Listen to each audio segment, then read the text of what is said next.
नमस्कार, आपण पाहताय न्यूज 18 लोकमत. आपल्या सगळ्यांचं स्वागत. सुरुवातीला एक मोठी बातमी या क्षणाची, ती म्हणजे वंचित बहुजन आघाडीनं म्हणजे प्रकाश आंबेडकर यांनी काँग्रेसला 144 जागांची ऑफर जाहीरपणे देऊ केली.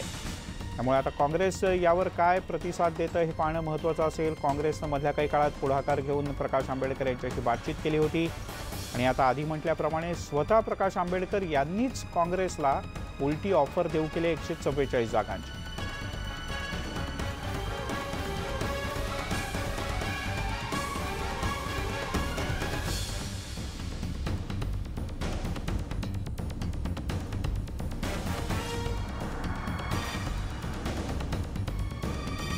त्यामुळे महाराष्ट्राच्या आगामी काळातल्या निवडणुकांच्या दृष्टीनं आता राजकीय पक्ष सक्रिय अधिक होत आहेत आणि जाहीरपणे ऑफर दिली जाते. पहिली जाहीर ऑफर प्रकाश आंबेडकर यांनी काँग्रेसला दिली 144 जागांची. आता काँग्रेस यावर काय उत्तर देतं याकडे राजकीय वर्तुळाचं लक्ष लागलं.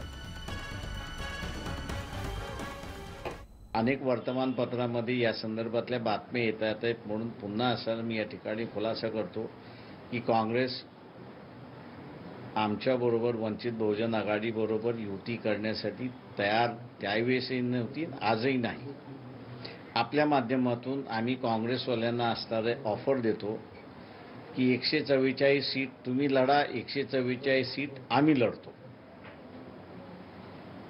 इंटरेस्ट असेल तर काँग्रेसने संपर्क साधावा, आम्ही बोलणी करायला तयार.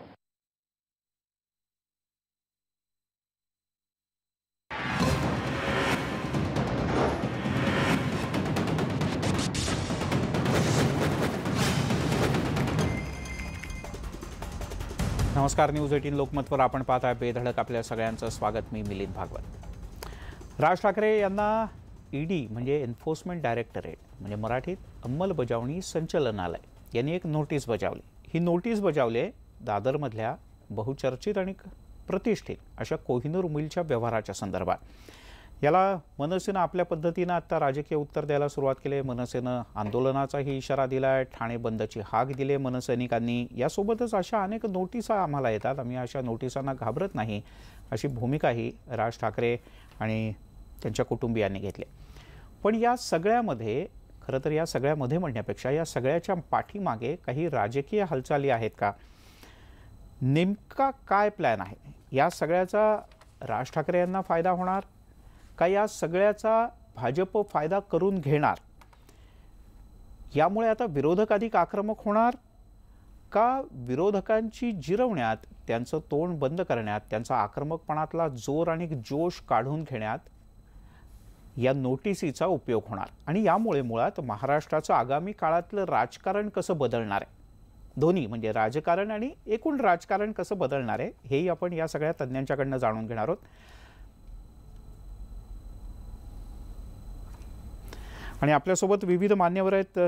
ज्येष्ठ पत्रकार हेमंत देसाई आहेत, ज्येष्ठ पत्रकार राजकीय विश्लेषक भारत कुमार राऊत आपल्यासोबत आहेत, क्लाइड क्रासो आपल्यासोबत आहेत, राष्ट्रवादीचे प्रवक्ते, आणि गजानन काळे आहेत, मनसेचे प्रवक्ते. यासोबत आपल्यासोबत हेमलता पाटील काँग्रेसच्या प्रवक्त्या जोडल्या गेले आहेत. आणि पुढच्या काही मिनिटात अपेक्षा आहे की राम कदम भाजपचे प्रवक्ते या चर्चेत सहभागी होतील. आणि अपेक्षा आहे की राजू शेट्टी स्वाभिमानी शेतकरी संघटनेचे नेते ते सुद्धा काही वेळ आपल्यासोबत या चर्चेत असणार आहे. सगळ्यात सुरुवातीला आपण गजानन काळे यांच्यापासून सुरुवात करूयात. काळेजी, नोटीस तर आली आहे, ईडीनं नोटीस बजावली आहे आणि तुम्ही म्हटलंय की आम्ही आंदोलनानं याचं प्रत्युत्तर देऊ, राजकीय प्रत्युत्तर याचं देऊ. पण मुळात ईडीनं जी नोटीस बजावली आहे ती काय राजकीय हेतूने बजावलेली नाही. ईडीनं कुठल्या तरी एका विशिष्ट व्यवहाराच्या संदर्भात नोटीस बजावली. नाही, मला असं वाटते लोकसभेपासून आदरणीय राजसाहेब ठाकरे आपली भूमिका मांडत आहेत आणि ह्या भूमिकेच्या माध्यमातून इथली अराजकता असेल, नोटबंदीचा घोटाळा असेल, EVM बद्दलचा विषय असेल, या सर्व विषयांच्या बद्दल ज्या पोटतिडकीने आदरणीय राजसाहेब बोलत आहेत त्याचाच हा परिपाक आपल्याला होताना दिसतो की ही सगळे राजकीय सुडबुद्धीने वागणं ह्या सगळ्या संपूर्ण सरकारचं सुरू आहे. माझ्याकडे यादी आहे, मी यादी घेऊन आलो. तर गेल्या 4-5 वर्षामध्ये हे सरकार मागे असताना सुद्धा ज्या काही नोटिसा पाठवल्या गेलेल्या आहेत त्या फक्त विरोधी पक्षाच्या नेत्यांनाच पाठवल्या गेलेल्या आहेत. जे काही राजकीय नेते, त्यात अगदी रॉबर्ट वड्रापासून कीर्ती चिदंबरम असतील, फारुख अब्दुल्ला, प्रफुल्ल पटेल, आझम खान, आपली संपूर्ण देशभरात आपण यादी काढली तर ह्या सरकारच्या आणि सरकारमधले जे काही संलग्न घटक पक्ष आहेत बरं. त्यातल्या एकाही नेत्याला नोटीस पाठवलेली आपल्याला दिसत नाही. हे संपूर्णपणे सूडबुद्धीने वागणं चाललंय आणि मला वाटतं फक्त मनसे नाही, या महाराष्ट्रातल्या मराठी माणसाला सुद्धा हे कळतंय. त्यामुळे फक्त मनसेचा रोष नाही तर ह्या मराठी माणसाचा रोष सुद्धा पुढच्या काही दिवसांमध्ये आपल्याला रस्त्यावर उतरताना नक्कीच दिसेल. क्लारीजी, हे खरंच वास्तव आहे का असं नाही आहे? म्हणजे जे अडचणीत आहेत, ज्यांनी खरंच चुका केल्यात त्यांनाच नोटिसा बजावल्या जातात का अन्य काही? एक खरं जे सांगितलं यांनी आता मनसेच्या प्रवक्त्यांनी, हे सूडबूडचं राजकारणच चाललं आहे. म्हणजे तुम्ही आवाज काढा, सत्ताधाऱ्यांच्या विरोधात बोलला की म्हणजे आवाज दाबण्याचा प्रयत्न हे चालला आहे आणि हे स्पष्ट आहे, लोक बघतायत की हे आवाज दाबण्याचा प्रयत्न आहे. मी तुम्हाला एक सांगतो, 2014मध्ये जेव्हा राजसाहेबांनी त्यांचं एक समर्थन दाखवलं होतं, म्हणजे भाजपा जे करतायत, चांगलं काम करतायत, ते सर्व सांगत होते, तेव्हा काय नाही हे केलं. 2014मध्ये जे सत्ता जेव्हा आली 2019पर्यंत त्यांनी काय हा विषय नाही उचलला. आता कुठेतरी राजसाहेब ठाकरे ते विरोध करतायत. जसं यांनी सांगितलं EVM असो किंवा नोटाबंदीचा असो, हे विरोध करतात. 2019चे जे निवडणूक होते लोकसभाचे, तेव्हा ते राज्यभर फिरले, BJPच्या विरोधात त्यांनी काहीतरी खरं ते समोर लोकांचं आणलं. तर त्यांना हे असं वाटतं की आता 2019चा विधानसभाचे जे निवडणूक आता येणार त्याचा मोठा प्रभाव पडणार आहे, लोकांसमोर जे सत्य पुढे येणार आहे. म्हणजे आता काय झालं की यांना असं वाटतं की लोक सत्य समोर येतील आणि लोक यांचा राज ठाकरे साहेबांचा प्रभाव येण्यानंतर ते लोक कुठेतरी त्यांना वोट नाही देणार म्हणून हे सर्व त्यांनी दबाव तंत्र सुरुवात केली. बरं, पण या सगळ्यात एका गोष्टीचा मात्र आवर्जून उल्लेख करायला लागेल की जे सांगितलं जात आहे की ही मुस्कटदाबी आहे वगैरे वगैरे, हे जरी असलं तरी एक गोष्ट आपल्या सगळ्यांच्या माहिती करता, म्हणजे नंतर आपण सविस्तर ते पाहणारच आहोत, त्या ग्राफिक्समध्ये त्याचा उल्लेख आहे. पण 2011मध्ये झालेल्या व्यवहाराची नोंद, एखाद्या मोठ्या आर्थिक व्यवहाराची नोंद जर का 2017मध्ये कोणी करत असेल तर राऊत सर, अशा गोष्टींची चौकशी जर का केली तर त्यात गैर काय आहे? म्हणजे त्यात लगेच राजकीय आरोप प्रत्यारोप आणि सगळं राजकीय ध्रुवीकरणाच्या गोष्टी करून, आंदोलन करून रस्त्यावर उतरणार, हे योग्य आहे का? मिलिंद, एक तुम्हाला सांगतो, कदाचित मी भाजपची तळी उचलतोय, ह्याच्यात मी राजकीय काही बोलतोय असा भास होऊ शकेल, परंतु ते सगळे आरोप पत्करून मी आपल्याला सांगू इच्छितो की आत्ता जे सद्यस्थितीला जे दिसतंय, म्हणजे पृष्ठभागावर जे दिसतंय ते, ह्याच्या खाली काय चाललंय त्यावर आपण नंतर बोलतो की सगळे लोक बोलता येतच. तर ही जी नोटीस आलेली आहे ही एक प्रशासकीय बाब आहे. एक गुन्हा नोंदला गेलेला आहे किंवा सरकार त्या ईडीला असा संशय आलेला की याच्यामध्ये काहीतरी काळबेरं आहे, त्यामुळे त्यांनी ही नोटीस बजावलेली आहे. आणि त्या नोटीस बजावल्यामध्ये ह्याच्यामध्ये राज ठाकरे एक आहेत. हे राज ठाकरेंना त्यांनी सिंगल आउट करून त्यांनी केलेलं एक आहे, तसंही झालेलं नाही. तर त्यावेळी कोहिनूर मिलच्या जागेच्या प्रकरणामध्ये जे भागीदार होते त्या सगळ्यांना नोटिसा बजावलेल्या आहेत. त्याच्यामध्ये एक उन्मेष जोशी आहे, त्याची सकाळपासून सुरू आहे चौकशी. एक त्यांची चौकशी ऑलरेडी सुरू झाली, मला पूर्ण करू द्या. ही जी त्यांची चौकशी सुरू झालेली आहे. आता उन्मेष जोशी, जर आपण राजकीय जर गोष्ट बघायची तर उन्मेष जोशी हे मनोहर जोशी यांचे सुपुत्र आहेत. मनोहर जोशी हे शिवसेनेचे खूप मोठे नेता आहेत. ते शिवसेनेचे मुख्यमंत्री होते, नंतर ते केंद्रात शिवसेनेतर्फे मंत्री होते, नंतर लोकसभेचे अध्यक्ष होते. त्यांच्या मुलावरही त्यांनी नोटीस बजावलेली आहे, तशीच ती राज ठाकरेंवर बजावलेली आहे. त्यामुळे ह्याच्यात वरकरणी पुन्हा आम्ही सांगतो पृष्ठभागावर दिसताना ह्याच्यात गैर काही आहे असं नाही. त्यामुळे आत्ताच्या स्थितीला याचा जर का प्रतिवाद करायचा तर तो कायदेशीर मार्गाने किंवा या चौकशीच्या मार्गानेच करायला पाहिजे.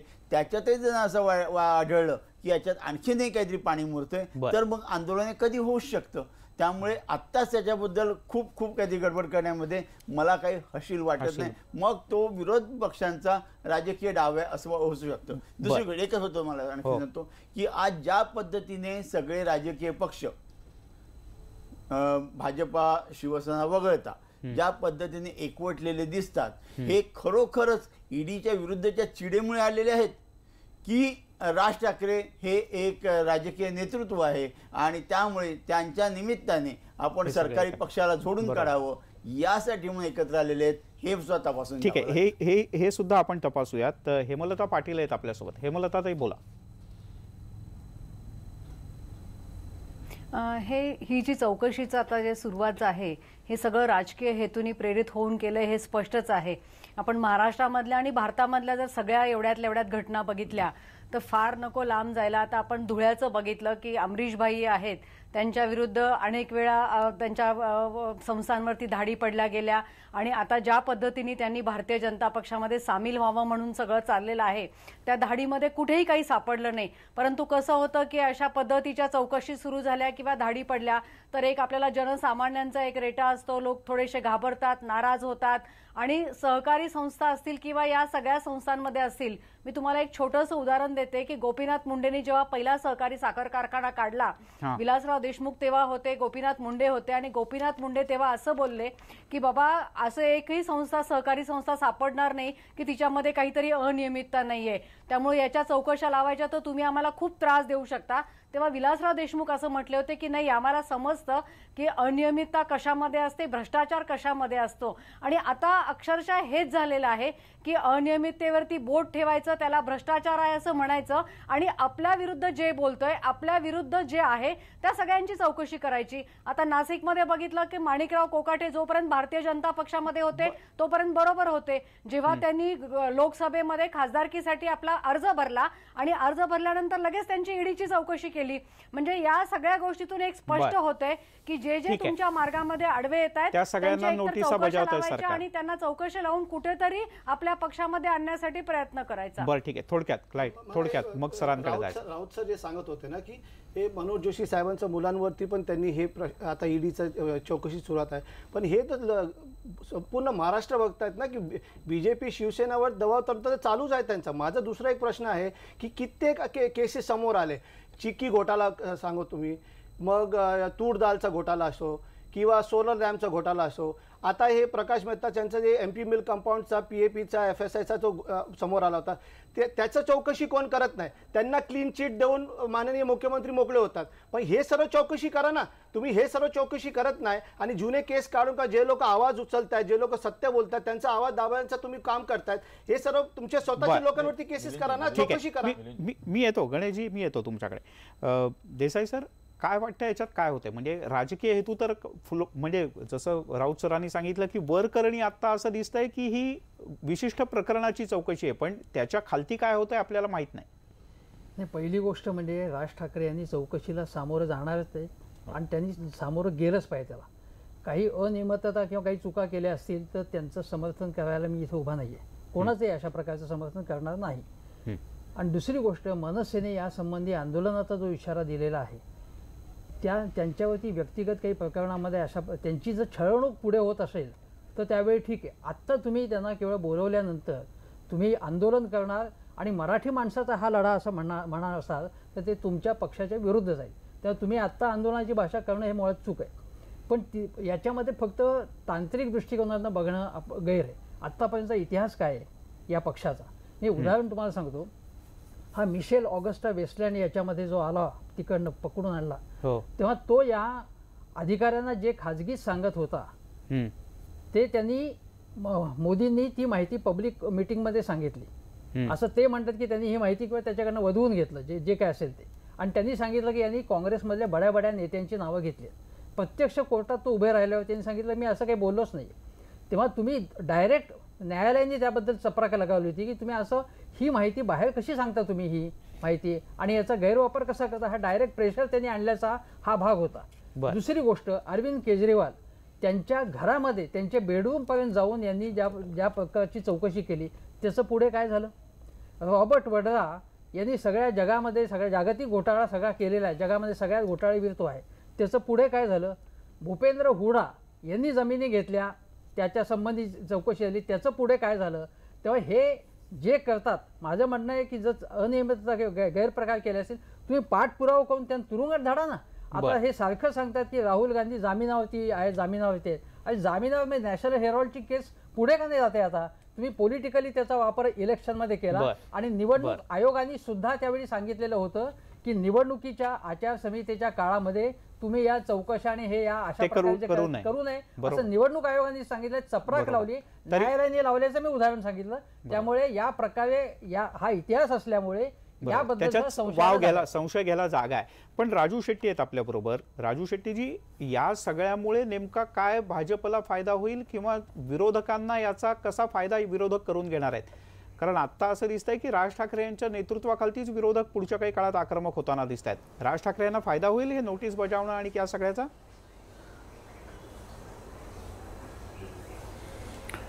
एकतर भारतीय जनता पक्षाच्या नेतृत्वाचा हा बालिशपणा आहे. कारण हे प्रकरण इतकं जुनं असताना मग ईडी असेल, इन्कम टॅक्स असेल किंवा आणखीन काही तपास यंत्रणा असतील, ह्या आजपर्यंत झोपा काढत होत्या काय? केंद्रामध्ये वेगवेगळी सरकार येऊन गेली, राज्यामध्ये वेगवेगळी सरकार येऊन गेली आणि आत्ताच अचानक हे प्रकरण वर येण्याचं कारण काय? अनियमितता असेल तर कारवाई निश्चितच झाली पाहिजे. चुकीच्या गोष्टीचं समर्थन आम्ही कधीही करणार नाही, केलेले नाही. परंतु मग आजपर्यंत हे प्रकरण असंच का ठेवलं? महाराष्ट्रात आणि देशात भाजपचं सरकार येऊनही 5 वर्ष झाली. म्हणजे आमच्या विरोधात कोण बोलला तर याद राखा, मग आम्ही ही प्रकरणं काढू, असं काय धोरण आहे का? CBI त्याचबरोबर ईडी आणि इन्कम टॅक्स विभाग हे काय मोदी शहांचे कार्यकर्ते आहेत का? म्हणजे त्यांना कोणी त्रास दिला, त्यांच्या विरोधात कोणी टीका केली की लगेच त्यांच्या विरोधात चौकशी लावणार किंवा त्यांना नोटिसा पाठवणार, असं आहे का? या ईडीच्या संचालकांना मी 4 वर्षापूर्वी साखर कारखान्यातील अनियमितता, त्याच्यातला भ्रष्टाचार, साखर कारखान्याच्या विक्रीतले घोटाळे हे पुराव्यानिशी दिले होते. त्याची चौकशी करावीशी वाटली नाही ईडीला. म्हणजे ह्या चौकशीचे निकष काय आणि यापूर्वी ज्यांना नोटिसा पाठवल्या त्याचं पुढे काय झालं? आणि आता सुद्धा राज ठाकरे असतील की आम्ही सगळे ईव्हीएमच्या विरोधामध्ये बोलतो, ईव्हीएमच्या विरोधामध्ये ठाम भूमिका घेतली म्हटल्यानंतर सरकारची जी दुखरी नस आहे त्याच्यावर बरोबर बोट ठेवलं आणि यांची कळ मेंदूपर्यंत गेली, यांना झटका लागला की आता एका पाठोपाठ एक कुणाची चौकशी लावतील, कुणाचे पक्ष फोडतील, कुणाच्या संघटना फोडतील. परंतु याचा अर्थ आम्ही योग्य भूमिका घेतलेली आहे आणि त्यामुळे यांना मार बसतोय, हे दुखावलेले आहेत. बरं, नाही राजू शेट्टी, तुम्ही असं उल्लेख केलात आणखीनही चौकशा लागू शकतात. तुम्हाला असं वाटतंय की ईव्हीएमच्या विरोधात आवाज उठवल्यामुळे खरंच आणखीन चौकशा लागतील महाराष्ट्रात? कोणाकोणाच्या? निश्चितच लागतील, मला माहित नाही, पण अनेकांच्या लागू शकतील. कारण हे भयभीत झालेले आहेत. याचा अर्थ निश्चितच यांनी ईव्हीएमशी काही ना काही खेळ केलेला आहे, काही ना काही घोटाळे केलेले आहेत आणि यांना भीती वाटायला लागलेली की याचं आता जनआंदोलनामध्ये जर रूपांतर झालं तर हा असंतोष थोपवणं अशक्य होऊन जाईल, लोकांना थोपवणं अवघड होऊन जाईल आणि म्हणून याच्यामध्ये पुढाकार घेणाऱ्यांना त्रास द्यायचा उद्योग चालू आहे. बर, गजानन काळे आहेत आपल्या बरोबर, मनसेचे प्रवक्ते आहे. गजानन काळे, सगळेच जण काही ना काही प्रमाणात तुमची बाजू घेतात, सगळे म्हणजे राजकीय पक्षांचे प्रतिनिधी, पत्रकारांचं मी म्हणत नाही, पण सगळे राजकीय पक्षांचे प्रतिनिधी तुमची बाजू घेतात. पण मला एक सांगा, पुन्हा एकदा आपण त्या मूळ प्रकरणाकडे घेऊ. जर का 11तला व्यवहार होता, तो 17मध्ये नोंदणी केला आणि त्याच्यावर नोटीस बजावली, तर तुम्ही जन आंदोलन करण्याचं कारण काय? मी मिलिंदजी, बरं, हा वैयक्तिक व्यवहार आहे, पक्षाचा व्यवहार पण नाही. मुळात मी त्यात तांत्रिक बाबींमध्ये जात नाही फार. फक्त त्याच्यात एकच मला महत्त्वाचं वाटतोय, तुम्ही मगाशी म्हणाला इतर राजकीय पक्षांनी नाही, मला वाटतं आज ट्विटर आणि फेसबुकवरती सोशल मीडियामध्ये भक्त पण शांत आहेत. अप्रत्यक्षरित्या जे भारतीय जनता पक्षाचे जे भक्त आहेत, कडवट आहेत, त्यांना ही काही भूमिका आवडलेली नाही आदरणीय राजसाहेबांच्या बद्दल. मी दुसरं आणखी याच्यामध्ये म्हणेल, आपण जय शहांचं प्रकरण बघू. 50,000 वरून 80 कोटी 1 वर्षामध्ये ही गोष्ट होते. त्यावेळी ईडी कुठे, त्यावेळी CBI कुठे, त्यावेळी इन्कम टॅक्स कुठे? अमित शहांचं प्रकरण असेल, इथे मुंबई बँकेचं साधं प्रवीण दरेकरांचा विषय, जोपर्यंत आमच्याकडे होते तोपर्यंत नोटिसा, ते तिकडे गेले तोपर्यंत नोटिसा बंद. प्रकाश मेहतांचं प्रकरण, आत्ताचं नवीन सगळं. जयंत पाटलांनी मध्ये आरोप केला ते कमाल जमीन धारणा कायद्याच्या संदर्भातला, ULCच्या जमिनीच्या संदर्भात. असे अनेक घोटाळे ज्याच्यामध्ये भारतीय जनता पक्षाचे आमदार आहेत, चिक्की घोटाळे, अनेक मंत्री आहेत, पण याच्याबद्दल मात्र ज्या आपल्या स्वायत्त संस्था आतापर्यंत होत्या असं म्हटलं जातं, त्या आत्ता कुठेही बोललं जात नाही.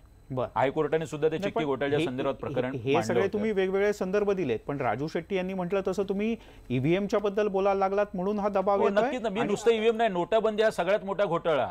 या संदर्भात सुद्धा राजसाहेब म्हणाले, इथल्या अराजकतेबद्दल बोललेत, देशातल्या सगळ्या प्रादेशिक अस्मितांच्या बद्दल बोललेले आहेत. ईव्हीएमच्या विषयात तर सोनिया गांधींपासून ते ममता बॅनर्जींपर्यंत या सगळ्यांचे गठबंधन देश पातळीवर, नुसतं राज्य पातळीवर नाही, मी म्हणेन देश पातळीवर हे गठबंधन आदरणीय राजसाहेब हे करत असताना ह्या सगळ्या गोष्टींचं खटकणं मी भारतीय जनता पक्षाचं समजू शकतो आणि त्या दुखण्यातूनच मला वाटतं ही गोष्ट आलेली आहे. पण या सगळ्यामध्ये मग हेमलताजी, या सगळ्यात काँग्रेस आणि राष्ट्रवादीचं महत्व कमी होऊन पुढच्या काही काळात राज ठाकरे यांचं महत्व वाढणार असं नाही वाटत तुम्हाला? आज मनसेचे सैनिक रस्त्यावर उतरले. त्यांचा असा दावा आहे की सोशल मीडियात मराठी लोकांना पण हे आवडलं नाही. या सगळ्या याच्यात राज ठाकरे मोठे होणार, मग काँग्रेस राष्ट्रवादीचं काय होणार? राजकारण बदलणार. नाही, याच्यामध्ये कोणाचं महत्व कमी होणं आणि कोणाचं महत्व वाढणं हा प्रश्नच या ठिकाणी येत नाही. जे सरकारच्या विरुद्ध बोलतायत त्यांच्या विरुद्ध कट कारस्थान करणं आणि सरकारने त्यांना धमकावणं हाच विषय आहे. आणि राज ठाकरेंच्या बाबतीत आता आपण बघितलं की लाव रे तो व्हिडिओ असं म्हणून पूर्ण सरकारचं वाभाडं काढल्यानंतर सरकार त्यांच्या विरुद्ध ज्या पद्धतीनं हे करतंय ते काँग्रेस पक्षाचं आणि राष्ट्रवादी आणि सर्वच विरोधी पक्षांचं हे कर्तव्य आहे की जर चुकीचं काही होत असेल, राज ठाकरेंना चुकीच्या पद्धतीने टार्गेट केलं असेल तर आम्ही नक्कीच त्यांच्याबरोबर आहोत आणि राजकारणाच्या ठिकाणी राजकारण आपण करूया. त्यामध्ये आपण निवडणुकीचं राजकारण बाजूला ठेवूया, परंतु अशा पद्धतीने विरोधी पक्षांना संपवण्याचं षडयंत्र आहे आणि म्हणून आम्ही राज ठाकरेंच्या बरोबर आहे. यामध्ये कोणाचं महत्व कमी होतं आणि वाढतं हा प्रश्नच या ठिकाणी. ठीक आहे राऊत सर, याच्यात खरंच असं षडयंत्र असू शकतं किंवा आहे असं दिसतंय तुम्हाला? हे बघा, षडयंत्र असू शकतं, शेवटी राजकारण आहे. राजकारणामध्ये झालं मी षडयंत्र नाही, कुठला तरी हेतू हा नक्की असू, व्यूहरचना ही नक्की असू शकते, याच्याबद्दल मला काहीच म्हणायचं. आणि तसं जर असेल आणि ते जर का बिंग विरोधी पक्ष फोडू शकले तर ते त्यांचा फायदाच होईल. मला फक्त असं एवढंच विचारायचं आहे की आता सगळ्यांना एकदम राज ठाकरे हे खूप मोठे राष्ट्रपुरुष आहेत असं असल्यासारखी भावना करून सगळे बोलत आहेत. आणि राज ठाकरेंमध्ये मला अतिव आदर आहे, ते माझे चांगले मित्र आहेत.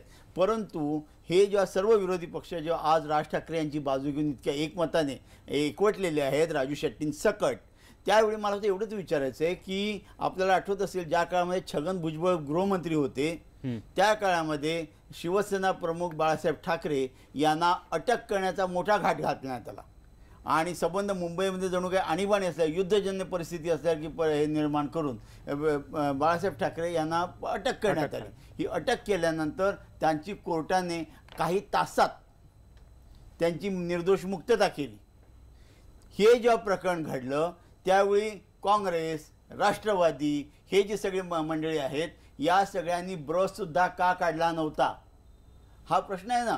जर का आपल्याला न्यायाची इतकी चाड आहे, आपण जर का सत्याच्या बाजूने इतके उभे राहू इच्छितो, तर त्यावेळी आपण का कोणीच काही बोललं नाही? त्यावेळी का विरोधी पक्ष एकवटले नाहीत का? कारण ते शिवसेनेचं होतं. आणि आज राज ठाकरे हे अन्य विरोधी पक्षांच्या बाजूने बोलत आहेत. ही त्याच्यामध्ये हा फरक झालेला का? मला कुणावरही आरोप करायचे नाहीत. राजू शेट्टी कुठल्याही पक्षाच्या बाजूने बोलायला उभा नाही. मी काही लोकांना इकडे निश्चितपणे सांगू इच्छितोय. बरोबर. राजू शेट्टी याला काय उत्तर आहे? कुठे होते त्यावेळेला विरोधक? जर का तो अन्याय होता तर विरोधक कुठे होते? नाही, त्या काळामध्ये त्यावेळी जे काही निर्णय घेतले त्यावेळी समाजातून सुद्धा तसाच विरोध झालेला होता. राजकीय पक्षांनी भूमिका काय घेतली होती याला फारसं महत्व नाही, कारण अटक तर इंदिरा गांधींनाही झालेली होती, अटक तर नरसिंहरावांना पण झालेली होती, सगळ्यांनाच अटक झालेली होती. आणि त्या प्रसंगात त्यावेळी समाज माध्यमांनी किंवा समाजातल्या सामाजिक कार्यकर्त्यांनी जे योग्य असेल ती योग्य भूमिका घेतलेली होती. राऊत साहेबांनी आताही सांगायची गरज नाही, परंतु एक प्रकारे आता ही मोदी शहानी जे दमनशाही सुरू केलेली आहे त्याचं समर्थन राऊत साहेब तुम्ही करता का? मग 1 वर्षापूर्वीचे सामनाचे अग्रलेख वाचा, सामनाच्या बातम्या वाचा. मग त्यावेळी सगळं काय खोटं होतं का? शिवसेनेची भूमिका ही खोटी होती का? दांभिक होती का? यावरही बोलावं लागेल. मी कुठल्याही परत वैयक्तिक स्पष्टीकरण परत देतो. मी कुठल्याही पक्षाच्या बाजूने बोलायला इकडे उभा राहिलेलो नाहीये. मी मग एवढं सांगू इच्छित होतो की आता राज ठाकरे यांच्या बाजूने सगळेजण उभे आहेत. मला आता वैयक्तिकरित्या आनंद झाला निदान एका कुठल्या तरी मुद्द्यावर सर्व विरोधी पक्षांचं एकमत झालं. त्याचा मला आनंद झाला.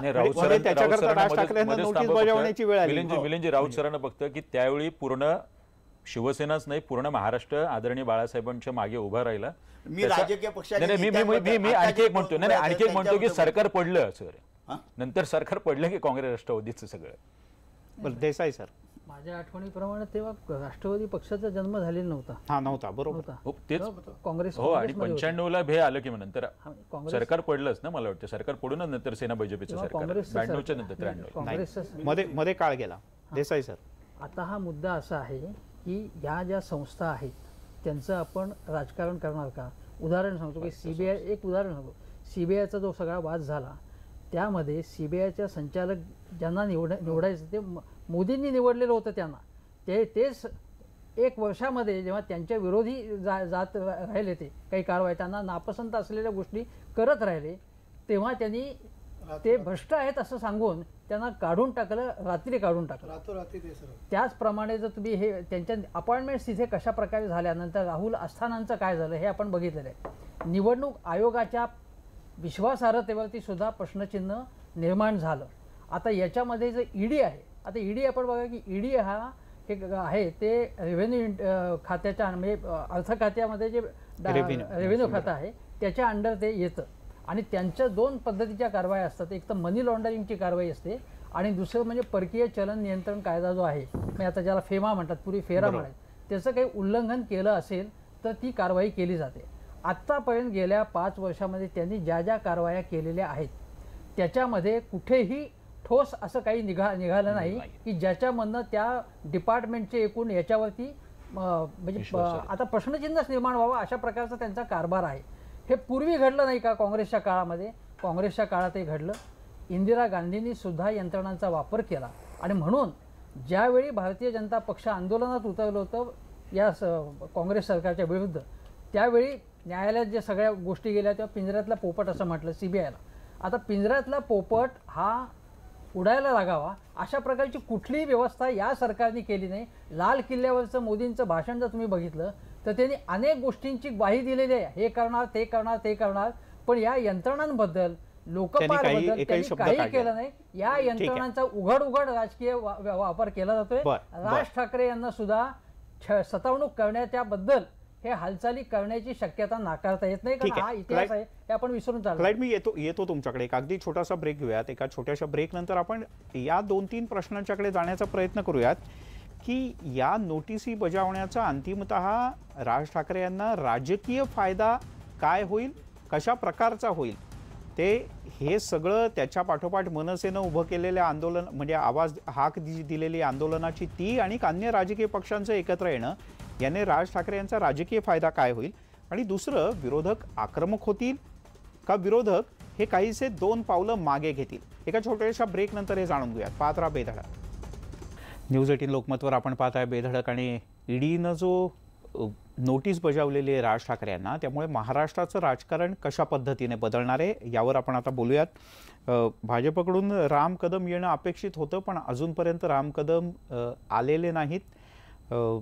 सरकारनं किंवा राजकीय पक्ष म्हणून भाजपनं आपली भूमिका स्पष्ट करणं हे निश्चितपणे अपेक्षित होतं.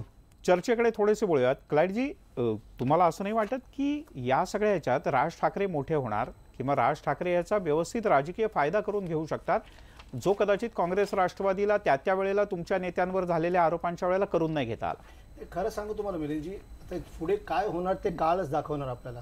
पण सत्य हे आहे की आता आपण निवडणुकीचं तोंडावर आहोत आणि तुम्ही पुढच्या काही दिवसात बघितला, आम्ही पण एक राजसाहेबांसंगती जॉईंट प्रेस कॉन्फरन्स आमची होती, अजितदादा होते सांगती, तेव्हा काय झालं आहे की राज ठाकरे यांनी त्यांनी पुढाकार घेऊन ते एक युद्ध पातळीवर हे सर्व सुरुवात केली आहे. ईव्हीएमची बाब असेल काय पण असो. आता निवडणूक आल्यानंतर हे मोठं होणार. सरकार जे आहेत ते BJP आहे, शिवसेना, त्यांना माहिती आहे की हे प्रकरण सर्व मोठं होणार, सत्य पुढे येणार आहे. मग आता निवडणुकीचा प्रचार होणार तेव्हा हे पुढे जाऊन लोकांना सर्व सांगतील की ईव्हीएमचं प्रकरण काय आहे, नोटाबंदीचं प्रकरण काय आहे, ते सर्व बाब पुढे येणार. ते सर्व बघून नजरेत आणून त्यांना कुठेतरी एक भीती वाटते की हे सत्य समोर येणार. त्याच्याऐवजी आपण एक काम करू, त्यांचा असा विचार असेल की यांना आता दबाव त्यांच्यावर टाका, त्यांचा आवाज दाबून घ्या, म्हणजे पुढे काय बोलणार ना. आणि इलेक्शनच्या काळात जे निवडणुकाच्या काळात ते एकदम जे आहेत ते त्यांच्यावर दबाव असणार. ठीक आहे. गजानन काळे, तुम्हाला असं नाही वाटत की एक आंदोलन जे झालं होतं हिंदी भाषिक महाराष्ट्रात येऊन त्यांनी नोकरी मिळवणं, परीक्षांना त्यांनी बसणं, त्यानंतरच्या काळात राज ठाकरे महाराष्ट्रात प्रचंड मोठे झाले, म्हणजे ते मोठे आहेतच, पण त्याने राज ठाकरे यांना आणखीन एक मोठं वलय प्राप्त झालं, एक मोठी राजकीय स्पेस राज ठाकरे यांनी भरून काढली. तुम्हाला असं वाटतं की या नोटिसीचा मनसे म्हणून अधिक राजकीय उपयोग करून घेतला जाऊ शकतो, म्हणजे तुमच्या फायद्याचं आहे असं वाटतं तुम्हाला, का हे तोट्याचं आहे? नाही, याच्यात फायदा तोट्याचा विषय नाही आहे. मुळात आपण लोकशाही आणि लोकशाहीतल्या या स्वायत्त संस्था याच्या संदर्भातला हा भूमिकेचा विषय. बरं, या स्वायत्त संस्थेचा वापर आपण आपले राजकीय हिशोब चुकते करण्यासाठी करणार आहात का? मोदी आणि शहा ही जी जोडगोळी आहे त्यांनी हे हिशोब चुकते करण्यासाठी या संस्था वापरल्यात आतापर्यंत. बरं. बरं, हे आम्ही नाही म्हणत आहे, कोणतेही शेंबडे पोरगं म्हणेल. गेल्या 5 वर्षामध्ये ज्या पद्धतीने कारभार या देशाचा झालेला आहे, मी म्हणतो की त्या आज राम कदम येणारच नाहीये. आले तर उत्तम, अजून उत्तर आले द्यायला. राम आले कदम तर फोनवर त्यांना जोडले कल्पना गेले. आहे, त्यांना राम कल्पना आहे या सगळ्या कदम, विषयात. तुमच्यावर आरोप आहे की तुम्ही हिशोब चुकते राजकीय करण्यासाठी जी काही सूडबुद्धीने हिटलरशाही राज ठाकरे सरकारची यांना चालवलेली नोटीस आहे, बजावली. या हिटलरशाहीच्या EVM च्या विरोधात विरोधात राज ठाकरे यांच्या नेतृत्वाखाली सगळे विरोधी पक्ष आणि आम्ही एकत्र काय घाबरलो, आल्यामुळे हे तुम्ही घाबरलेत अशा राजसाहेबांना, प्रकारची हे कारवाई राजसाहेबांना करता. राम घाबरलेत कदम, म्हणून हे प्रकार चालू आहे त्यांचे. ईडी बीडी लावायचं, सीबीआय लावायचे, हे घाबरलेले आहे, सरकार घाबरलेलं आहे. आपण उत्तर घेऊयात. राम कदम बोला. राम कदम, माझा आवाज पोहोचतोय तुमच्यापर्यंत? तुमचा आवाज येतोय, बोला.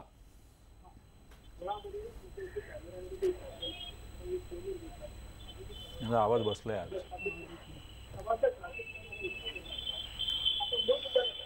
राम कदम, आम्ही तुमच्याशी पुन्हा संपर्क साधू. तुमचा आवाज येत नाहीये, तुमचे शब्दही नीट कळत नाहीयेत. कदाचित तुम्ही कुठेतरी ट्रॅफिकमध्ये आहात किंवा अन्य ठिकाणी आहात. तुमचा आवाज नीट येत नाहीये. तुमचा आवाज नीट, तुमचा आवाजच येत नाही. तुम्हाला प्रश्न विचारून तुम्ही काही बोलून कोणापर्यंत ऐकूच जाणार नाही. त्यामुळे आपण पुन्हा एकदा तुमच्याशी जोडले जाण्याचा प्रयत्न करू. मी येतो तुमच्याकडे.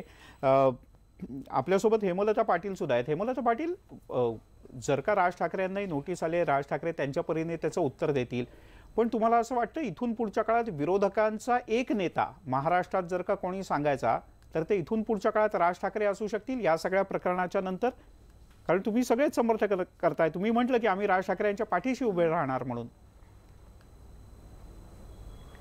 नाही, मगाशीच मी म्हटलं की याच्यामध्ये सरकार ज्या पद्धतीने बेफामपणे सुटलेलं आहे आणि स्वायत्त संस्थेंचं जे आता आपण बघितलं की स्वायत्त संस्थेंच्या मदतीने आणि त्यांना हाताशी धरून ज्या काही कारवाई चालल्या आहेत, याच्यामध्ये ज्याच्यावर अन्याय होईल त्याच्याबरोबर काँग्रेस आणि राष्ट्रवादी काँग्रेस पक्ष राहणार आहे. आता मी एक गोष्ट या ठिकाणी सांगते की दुर्दैवाने काँग्रेस आणि राष्ट्रवादी काँग्रेसच्या काही नेत्यांच्या बाबतीत असं घडलं की हे सरकारच्या दबावाला बळी पडले आणि बऱ्याच प्रमाणामध्ये ते भारतीय जनता पक्षामध्ये सामील झाले. अशा परिस्थितीमध्ये राज ठाकरेंकडून आमची एकच अपेक्षा आहे की कसलाही दबाव आला, काही झालं तरी राज ठाकरे खंबीरपणे उभे राहतील आणि जो खंबीरपणे उभे राहील त्याच्या मागे सर्वजण जातील. त्याच्यामध्ये काही वेगळं असायचं कारण नाहीये. आणि जर राज ठाकरेंना वरती अन्याय होत असेल, त्यांच्या विरुद्ध सरकार काही कारवाई करत असेल, तर विरोधी पक्ष म्हणून आमचं ते आम्ही त्यांच्याबरोबर राहिलं पाहिजे आणि त्याच भावनेतून आम्ही त्यांच्याबरोबर राहणार आहोत. बरं, राजू शेट्टी, तुम्हाला असं वाटतं की राज ठाकरे हे आता खऱ्या अर्थानं, म्हणजे ईव्हीएमचा विषय असेल किंवा अन्य काही, आता नोटीसेनिमित्त, पण आता राज ठाकरे हे सगळ्या विरोधकांचे एक नेते आहेत, असं अशा पद्धतीने मनसेचं राजकारण पुढे महाराष्ट्रात बदलू शकतं, महाराष्ट्रातल्या राजकारणाची दिशाही बदलू शकते त्या निमित्ताने? लोकसभेच्या निवडणुकीच्या वेळीच त्यांनी आपली भूमिका स्पष्ट केली होती. 2009च्या आणि 2014च्या लोकसभेच्या निवडणुकीच्या वेळी हेच राज ठाकरे मोदी साहेबांचं कौतुक करत होते. गुजरातचं मॉडेल सगळीकडे यायला पाहिजे असं म्हणते, परंतु त्यांचा भ्रमनिरास झाला आणि त्यांच्यासारख्या अनेकांचा भ्रमनिरास झाला. आणि ही सगळी म्हणजे जे 14ला जे मोदींचं कौतुक करत होते किंवा मोदींच्याकडून ज्या अपेक्षा व्यक्त केल्या होत्या त्या अपेक्षा फोल ठरल्या. हो, त्यात मी आलो, माझाही समावेश आहे त्याच्यामध्ये. आणि मग या सगळ्यांनी ज्यावेळी मोदींच्या विरोधी भूमिका घ्यायला सुरुवात केली त्यावेळी भारतीय जनता पक्षाचा आपला खरा चेहरा दाखवायला सुरुवात केली आणि आपले दाखवायचे दात वेगळे आणि खरे दात वेगळे आहेत हे हळूहळू दाखवायला चालू केलं. आणि मग विरोध करणाऱ्यांना अशा पद्धतीनं त्रास देण्यास सुरुवात केली. आता राज ठाकरे यांनी जी काही भूमिका घेतलेली आहे ती भूमिका योग्यच आहे आणि त्यांच्या स्वभावाप्रमाणे आक्रमकपणाने त्यांनी घेतलेली आहे. आणि मग आपोआपच सगळे विरोधक एकत्र आले तर आश्चर्य वाटायचं कारणच नाही. आणि मग विशेषतः मी तर अशी भूमिका घेतली आहे की सगळ्याच विरोधी पक्षांनी एकत्रित येऊन यांची ही जी झुंडशाही आहे, झुंडशाहीला तोंड दिलं पाहिजे आणि यांच्या दादागिरी यांची खपवून घेतली जाता कामा नये आणि याला आरेला कार्य असंच उत्तर दिलं पाहिजे. आणि मला खात्री आहे की सगळे विरोधी पक्ष अशाच पद्धतीनं त्यांना टक्कर देतील आणि एकत्रित येतील. एकत्र येणारच आम्ही, एकत्र येऊन एक गुंडगर्दी जे करतायत ना त्याला आपण सामोरे जाऊ. ते एकत्र येणारे सर्व विरोधी पक्ष एकत्र आहेत. बरं, थोडक्यात भारत कुमार राऊत सर आणि मग आपल्याला राम कदम आपल्यासोबत जोडले गेलेत. मला ह्या सगळी चर्चा मी ऐकतोय, राम कदम सुद्धा आता आपल्या ज्या आलेल्या त्याच्यामध्ये मी भाजप किंवा ईडी सगळं बाजूला ठेवतो. एकंदर या सगळ्या परिस्थिती जर आपण राजकीय अवकाश जर बघितला सगळा, तर त्याच्यामध्ये असं दिसतंय की शिवसेना आणि भाजपा किंवा भाजपा आणि शिवसेना यांच्या बरोबरीने आज विरोधी पक्षाची जी बाजू मांडायला पाहिजे, ही विरोधी पक्षाची जी स्पेस असते प्रत्येकाच्या मनामध्ये, ही पूर्णपणे ही राज ठाकरे यांनी घेतलेली. याचं कारण कदाचित इट्स अ सॅड कॉमेंट्री, एक फार वाईट अशी त्याची कॉमेंट्री आहे की जे आज इकडे प्रबळ राजकीय पक्ष आहेत, ऐतिहासिक असे राजकीय पक्ष आहेत ते, किंवा शरद पवारांच्या NCP सारखा पक्ष आहे, यांच्या नेतृत्व यांचं खुजं ठरायला लागलेलं आहे. त्यामुळे राज ठाकरे यांची बाजू आता बळकट करायला लागलेले आहेत. आणि ही जर स्पेस जर का राज ठाकरे यांनी घेतली तर तो एक खूप मोठा विजय आहे राज ठाकरेंचा.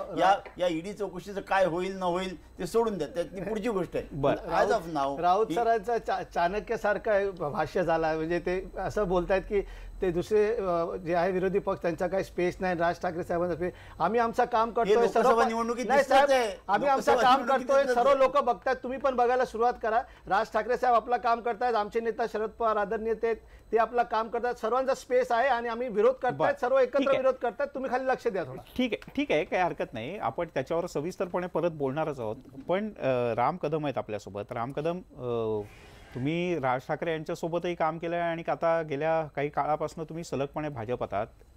आपल्याकडे वेळ कमी आहे, त्याच्यामुळे तुम्हाला एकेका वाक्यात प्रश्न विचारतो. शक्य झालं तर एकेका वाक्यात उत्तर द्या. राजकीय हेतूनं प्रेरित अशा प्रकारची ही ईडीची नोटीस आहे. EVMचा मुद्दा त्यांनी उचलला म्हणून तुम्ही राज ठाकरे यांचं तोंड दाबण्याकरता ही नोटीस बजावली.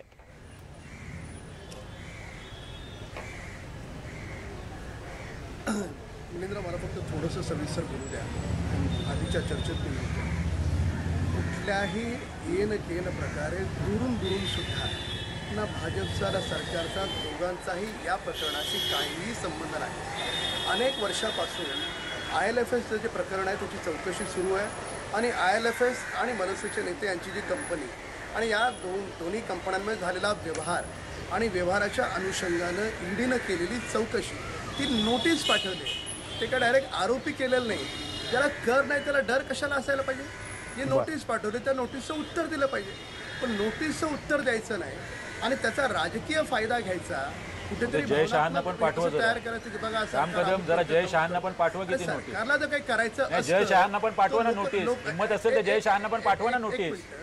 जय शहांचे 50,000 80 कोटी झालेले, त्यांना हिंमत असेल तर पाठवा ना नोटीस. मी बोललो नाही, आता ऐकून घ्या. त्यांना हिंमत असेल तर पाठवा ना नोटीस. तुम्ही बोलत असताना मी बोललेलो नाही. मी तरी बोलतोय तुमच्यामध्ये. चिक्की घोटाळ्याचं काय झालं? प्रकाश मेहतांना पाठवा ना नोटीस. असं बालिशपणे मध्ये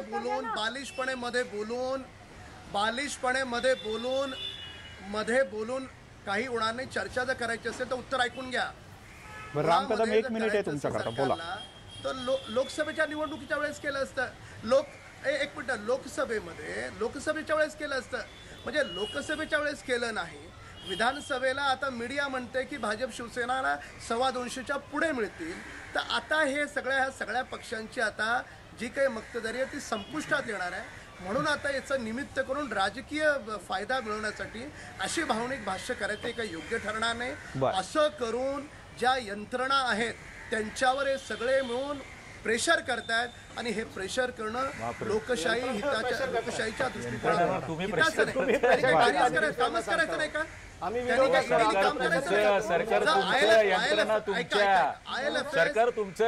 कंपनी आहे, 2 मिनिटं ऐका.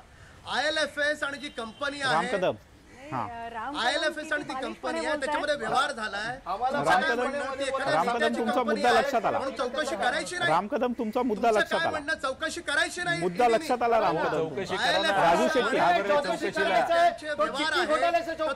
शहांची पण चौकशी करा. जय शहांची पण चौकशी करा. प्रकाश मेहतांची पण करा. सर्वांचा करा ना. क्लीन चिट का देतायत? चौकशी करायचं सर्वांचा करा. प्रकाश मेहता, प्रवीण दरेकर, जय शहा यांची पण चौकशी करा आणि थोडी पारदर्शकता दाखवा. पारदर्शकता सगळ्यांच्या बाबतीत दाखवा. भारतीय जनता पक्षाचे देसाई सरांना पूर्ण करू दे, मग आपण पुढे जाऊया. बोलू का जरा? रामभाऊ, एक मिनिट ऐका. नाही रामभाऊ, राम कदम, तुमचा मुद्दा लक्षात आला. मी परत तुम्हाला थोडासा वेळ देणार आहे. शेवटी आम्हाला सगळ्यांना माहिती आहे तुमचा पक्ष हा संत पुरुषांचा आहे. याबाबत शंका एक लक्षात घ्या, विखे पाटलांनी आरोप केला होता. 4 महिने झाले फक्त. मी तुम्हाला वेळ देतो, एकच मिनिट ऐका. विरोधी पक्षाचे नेते होते तेव्हा सांगितलं की या तुमच्या सरकारने हजारो कोटी रुपयांचा गृहनिर्माण घोटाळा केलेला आहे. तो आरोप, आता एवढा आरोप, आणि ज्याच्यामध्ये महाराष्ट्राच्या पैचा हिशोब देणारं तुमचं सरकार आहे, इतकी चिंता आहे तुम्हाला लोकांची, तर त्याची चौकशी आपण करा अशी अपेक्षा आहे.